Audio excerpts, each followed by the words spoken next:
Did you know gasoline has an expiration? Sorry, I'm making a part 2 now. I did talk about in the previous video using stale gasoline mixed with motor oil makes homemade diesel fuel. It's just the way I do it.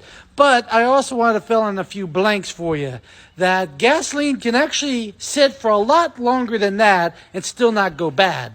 For starters, most vehicles has a sealed gas tank. The only vent they have is the fuel cap. It lets air in but nothing out. I've had vehicles sit over 25 years and still start up and run just fine. Now, the modern cars will not run on stale gas at all because they're too sensitive for the fuel systems and the exhaust and catalytic converters. But anything old like fuel injection or carbureted engines will run just fine. So like this total stale gasoline I get from the junkyard is already about 15-20 years old on some of that gas. And it still works in the lawnmower and weed whacker, chainsaw and stuff like that, and the log splitter. Now, you can mix it with a little bit of fresh gasoline to get it to work in a newer vehicle, but it's just a pain in the butt sometimes.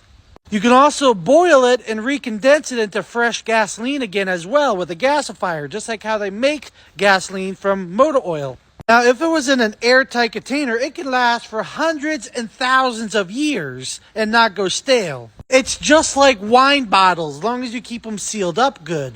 So, if the container was open to the atmosphere and went beyond stale, that won't work in any carbureted engine, you could still mix with motor oil and make homemade diesel fuel. I've had some gasoline that was so old it was coming out like almost like maple syrup. And even some diesel fuel was like that. I just mix it up and it works fine in my truck and machines.